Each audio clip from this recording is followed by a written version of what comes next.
In our previous teaching, we explained that wisdom, which is the right lobe of the brain, corresponds to the 5 books of Moses, the first of the 3 parts of the Bible, and as a form or a type of intelligence, it's intellectual intelligence. And that the left lobe of the brain, which is understanding, binah in Hebrew, which corresponds to the prophets in the Bible, is actually emotional intelligence. Meaning that da'at, knowledge, the third, the back lobe of the brain, which has a right side and a left side to it, corresponds to the 2 remaining types of intelligence, the intuitive intelligence to the right and the instinctive intelligence to the left. But very often we're taught that the right lobe of the brain, which is wisdom, is actually the seat of the intuitive intelligence. And the left lobe, which is understanding, is the intellectual intelligence. Meaning that the third back lobe of the brain, da'at, which once more divides into 2, the right and the left part, must correspond to the 2 remaining types of intelligence, which are emotional intelligence and instinctive intelligence. So it's 2 different pictures, we'll call it, of how to see the different levels of intelligence as corresponding to the different mental faculties of the brain, which thereafter shine their light into the heart and into the liver and the kidneys, as we explained previously. So actually both pictures are true, both pictures are correct. It just depends on the context in which we're talking about. So let's try to explain this in depth. We'll bring an example from modern science, that in all different divisions of science, physics, chemistry, biology, all begins with mathematics, of course. So there are 2 general forms of intelligence, of insight. We'll try to understand first and foremost the meaning of intuitive intelligence. The 2 different levels of science in general are theoretical science versus applied science. To bring about an innovation, something positive, and advance a progress in science, there has to be a progress, meaning something, an innovation both at the level of the theoretical level of the mind, and also how to apply it to reality, how to invent something new based upon the new knowledge that we have, or wisdom that we have in our minds. Meaning that both are very, very important and necessary. The natural order is that first there has to be an innovation in the theoretical level of understanding, and then afterwards there has to be an innovation in how to apply it to reality, how to create or invent something new that will help mankind. In both cases of the theoretical side and the applied side, one must have insight. Because to invent something new, a new application, demands intuition. So if it didn't demand intuition, then it would be just automatic. But it's not automatic. It depends on a soul, a living soul that knows deeply, devotes himself to study, and who wants to understand, wants to be able to contribute a positive contribution to humanity. And he receives this is actually inspiration. We can call it even divine inspiration from above, that he intuits how to apply this new finding at the theoretical level and make it practical, apply it to our reality.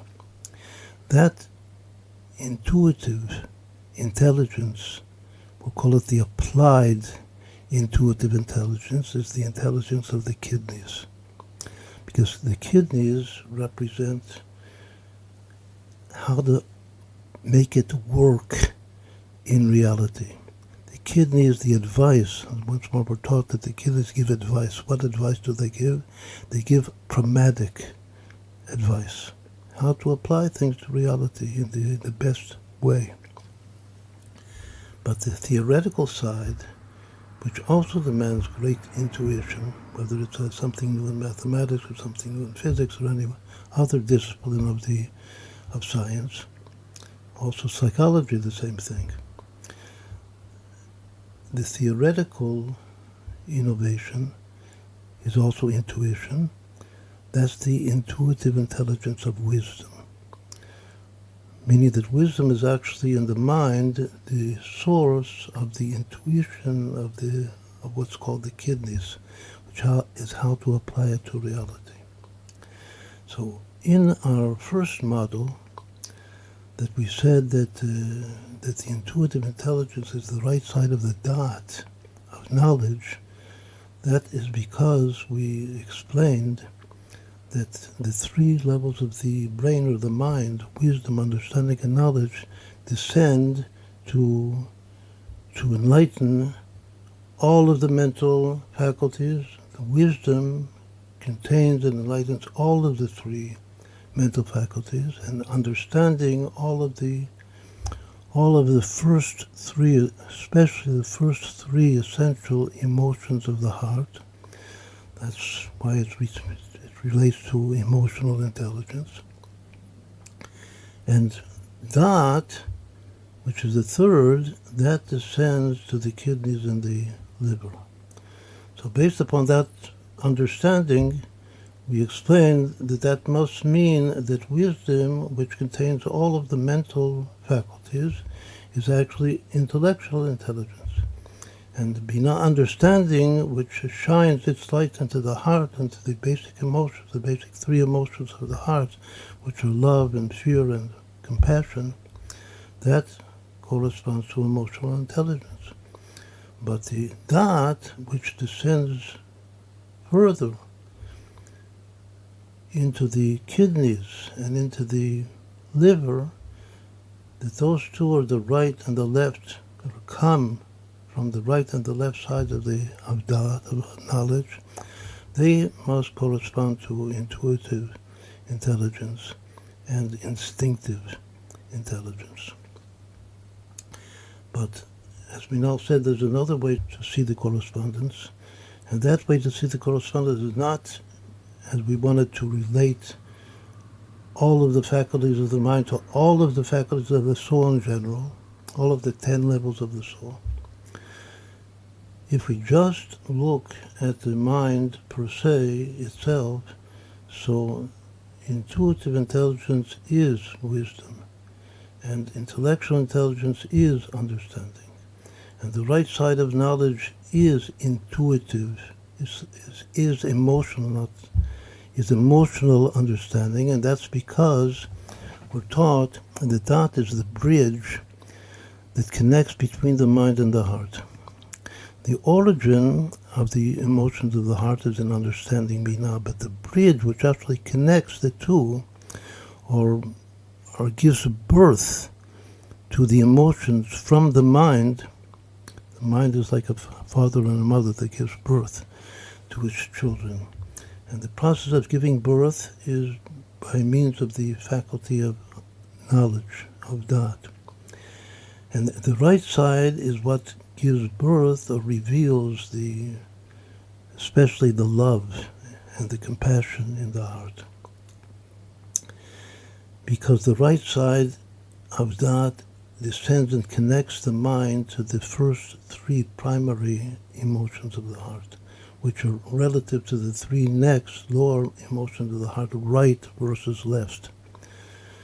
In Hebrew, the words are Chesed, Gevurah, Tiferet, the first three emotions of the heart: loving kindness and might and beauty, which actually means mercy or compassion. That's the inner meaning of beauty. A beautiful soul is a compassionate soul. Those are the first three of the emotions, and relative to the next three, they are right.